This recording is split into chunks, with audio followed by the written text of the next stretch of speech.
I'm Chimoma Mangazu with Business Time on Times. It is a magazine program where we bring you business and economic news stories making headlines. In the program today, government contemplating legalizing cannabis production. Also in the program, French ambassador tips Malawi on wooing foreign direct investors. We have these and other stories. Stay tuned.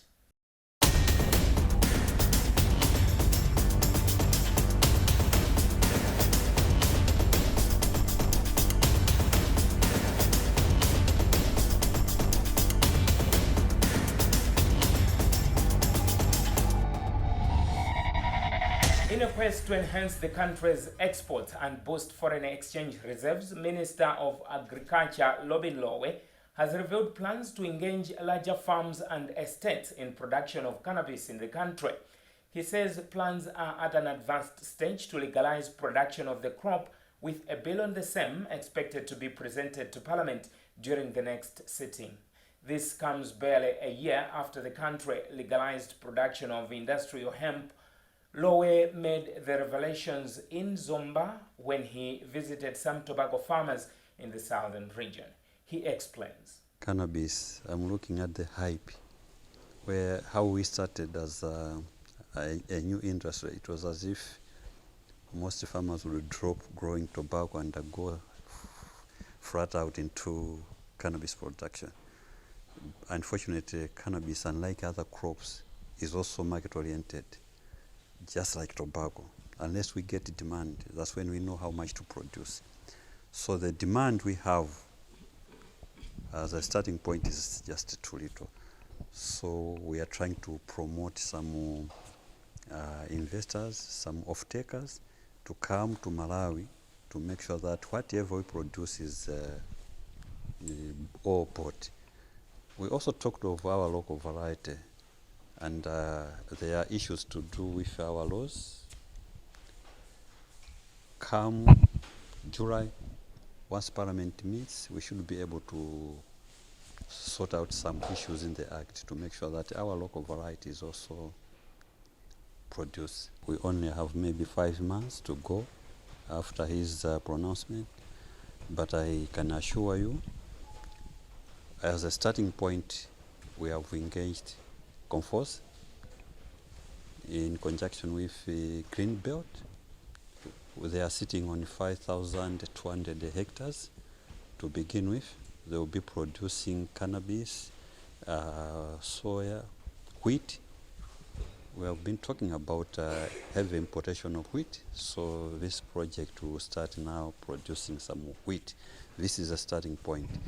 And by coming here, we're trying to engage all commercial tobacco growers and appreciate the element of diversification, so that maybe we can regroup them. Instead of producing as individual farms, we can regroup them for some investment to come up with some mega farms. And we are also encouraging anchor farming. Anchor farming, considering that there is a promotion of some rural economy here. Rural people are benefiting, but they shouldn't benefit from just employment. It would be much better, and I would appreciate if these rural masses are also encouraged to produce what this farm is producing, like sugar beans for seed. We would encourage them to engage local farmers to also produce the seed with some appropriate training and orientation. French ambassador to Malawi, Lesotho, and South Africa, Aurien Lechavalier, has emphasized the need for the authorities to do away with corruption and put in place sound incentives for foreign direct investments. Lechavalier was in the country over the weekend and said this on the sidelines of a cocktail at Jacaranda Cultural Center in Blantyre. He speaks in this interview with our reporter, Sam Banda Jr. We came here in Malawi with my team, Vigdis, our political advisor, and Bertrand, the economic advisor, for a special occasion, because there was on Monday and Tuesday the annual political meetings between the government of Malawi and the European ambassadors.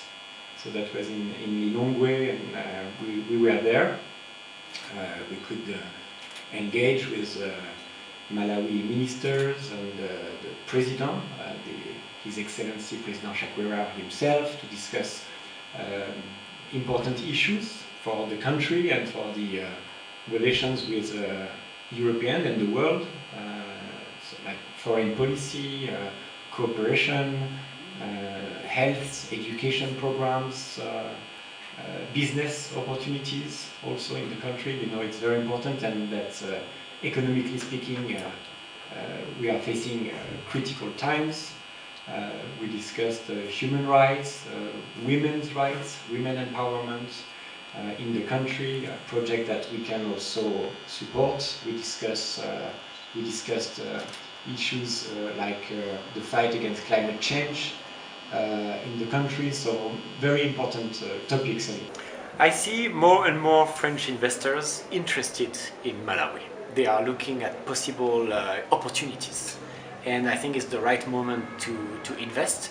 It seems that the government, the president himself, are calling more investors to come from abroad, so we hope all the conditions will be met, and we will continue to discuss with new French companies to invest. For example, in the field of energy, transition energy, hydropower, that's very important. Agriculture also is a sector, health, and also digital services. So we will be working a lot with companies to come and please settle in Malawi.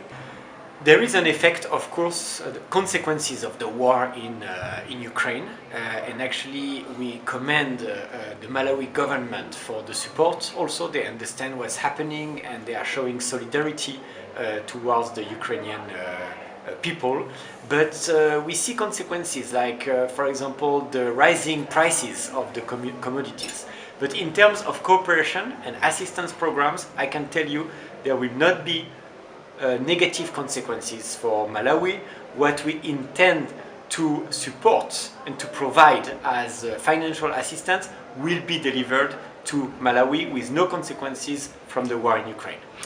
It's true we don't have a permanent French embassy in Malawi. We are represented by the European delegation in Lilongwe, but it doesn't mean that we are not here on a daily basis. We have the Jacaranda Cultural Center, we have missions coming from France, from South Africa, we have French companies also coming to the country, and we are seeing more and more opportunities to engage. So this is my commitment today before you, is to push for more presence of France in Malawi.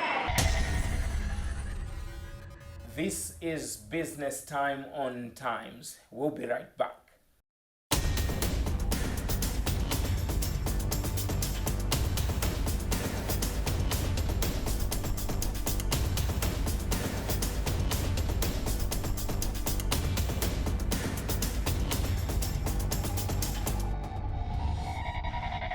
Welcome back. In recent weeks, a number of Malawi Stock Exchange listed companies conducted annual general meetings to appreciate their performance in the preceding year and plan for the future. In this feature, our journalist Justin Kweo analyzes the performance of some of the companies as discussed in the AGMs. Different companies listed on Malawi Stock Exchange are holding their annual general meetings to update the shareholders on the performance of the companies in 2021. Times takes a look at some of the companies in the hospitality sector, the banking and finance sector, and the real estate management sector. Sunbelt Hotels and Resorts, who held their AGM over the weekend, have registered a profit in 2021 from a loss which they made in 2020 due to the COVID pandemic, which had affected many sectors including the hospitality. According to figures revealed to stakeholders at the group's 34th annual AGM in Blantyre, the company made a profit of 749.4 million kwacha in 2021 from a loss of 1.2 billion kwacha in 2020. The group's board chairperson, Vilipo Muntari, said the turnaround in 2021 was on account of easing COVID restrictions by different countries, which boosted the hospitality and tourism sector. Muntari was optimistic that profit making will continue even though the COVID pandemic is still lingering and economic problems have been compounded by global challenges emanating from other factors. Members or the shareholders of the company have shown great interest in the affairs of the company, especially from the minority bloc. I think the level of involvement, and there's an issue that, according to them, has been outstanding for quite some time. That's to do with the shareholding of the majority shareholder. They would want to see that diluted, and in their view, it's taking long to have the dilution of the majority shareholder. Other than that, I think they do understand the times that we are operating, the times that we are in. Some of the issues that were quite topical in the previous years did not come forward this time around, because they do understand the environment in which we have been operating in up to this time.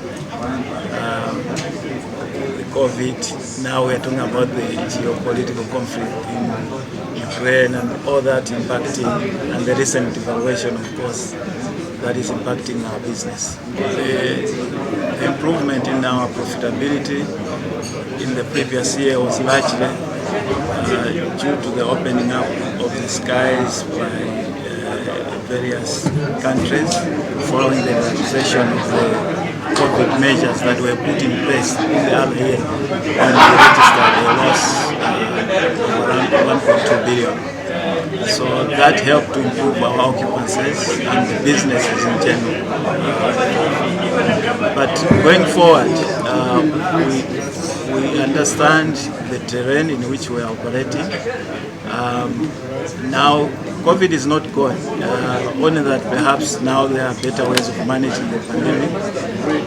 And also we have these variants that are less serious compared to the ones we had previously.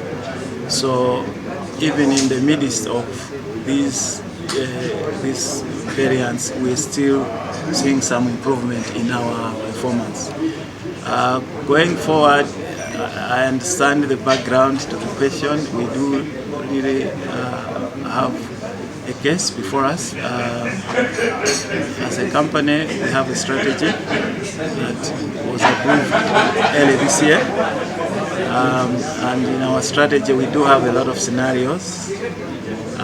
We do a lot of stress testing, because of the stress testing is aimed at taking into account different events that may happen, that may raise the cost of doing business, and also maybe depress the revenue that we would be getting from the businesses.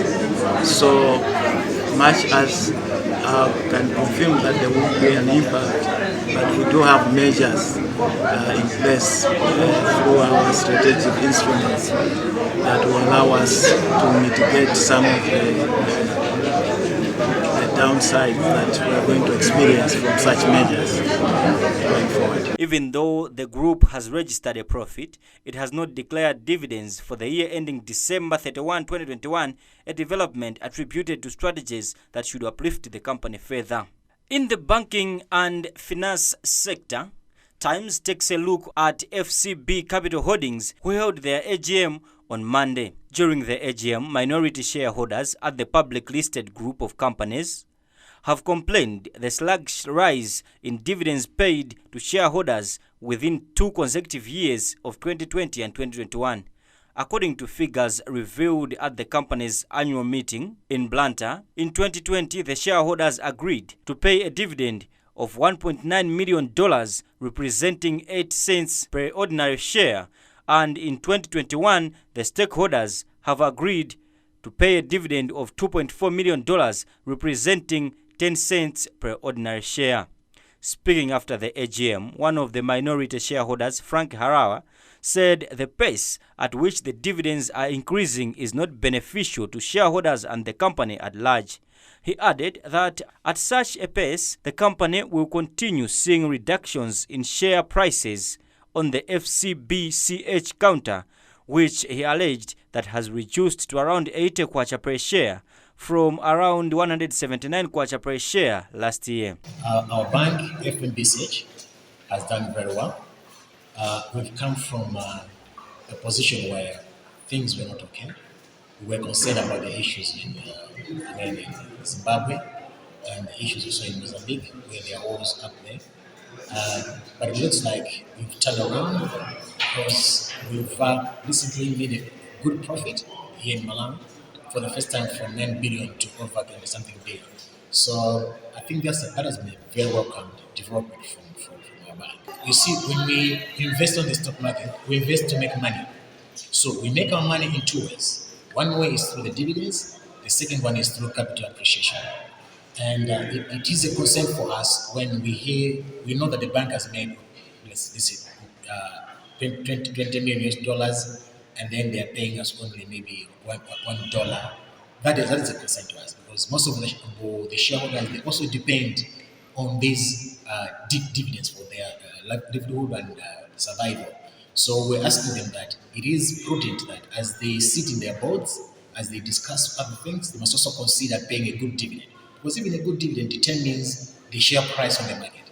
People will be saying, you can even buy it more higher because we know it's doing well. The company is doing well and they're paying a good dividend.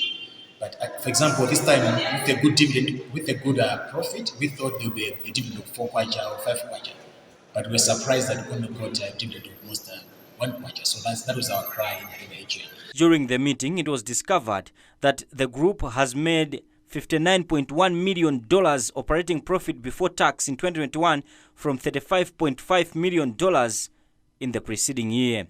Addressing the concerns, FCB Capital Holdings board chairperson Teres Davidson said the growth in dividends is significant and in line with the progressive strategies of the company. Davidson added that they are further working on other strategies to make the company more diverse and attract more dividends. From real estate management, we take a look at Mpiko, who held their AGM on Tuesday, and it was discovered that they have made a profit of 6.3 billion kwacha in 2021 from 4.6 billion kwacha in 2020, representing 36.9% increase. Speaking during its annual general meeting, Mpiko's board chairperson Edith Gia said they have registered the increase despite a tough working environment orchestrated by COVID. Gia said overall, the company is optimistic about the strategies they have put in place that they will continue to make their businesses resilient. In 2021, as you have just heard from this AGM, we actually performed very well against an even more challenging time. Our profit went up to 6.3 billion, up from 4.6 billion in the previous year. This was despite the COVID-19 restrictions that were there that actually negatively impacted our business. And also despite the general sluggish growth that was experienced in the economy. We are still optimistic that the strategies that we have put in place will continue to make our business very resilient. We are very prepared with the environment that is currently there, increasing inflation. We also have erratic power supplies, which actually presents a lot of challenges, especially in the property business, where we have to look at alternative sources of energy. However, the outlook there is that we will be meeting our targets for this year. Our biggest rental arrears are the ones that are with the government at the moment. As at the end of April, this was at 3.8 billion. We have been in engagements with the government. It was actually far much higher before that. They came through with a 3.1 billion kwacha payment. We are still in discussions and have made commitments to settle a substantial amount by the end of October this year. For the private sector, yes, we have rental arrears, but they are not very significant on our books. So for us, what we see the rental arrears impacting us negatively on is on our cash flows. As a property business, the significant chunk of our resources goes to maintenance. We are unable to carry out our maintenance programs within the timelines that we have set for ourselves, such that it also impacts on the competitiveness that we have in terms of our product to our customers. So for dividends, it is an issue that the board is very aware of. We have been working on improving this. If we take ourselves 4 years back, we had just gone out of a big, significant investment expenditure that we had undertaken. That actually impacted on the level of dividends that we have. We have been getting out of there. We also have challenges, like we have just mentioned, around cash flows. So when we look at our programs, in as far as running the business, we are trying to balance giving back value to our shareholders, as well as making sure that the business remains resilient and competitive. So whatever resources we bring on book, actually it's a balancing act between giving back to the shareholders and reinvesting in the business to ensure that the product that we have is very competitive for our tenants out there. On the outlook, different companies listed on Malawi Stock Exchange say they are optimistic that the outlook will be good considering the COVID pandemic is slowing down. However, some of the companies are worried with economic problems that have emanated from the war in Ukraine. With that item, we've come to the end of today's edition of Business Time. It is a magazine program where we bring you major business and economic news stories making headlines in the country. On behalf of the entire production team, I'm Chimwe Mangazi. But always remember, if it doesn't make money, it doesn't make sense. Bye for now.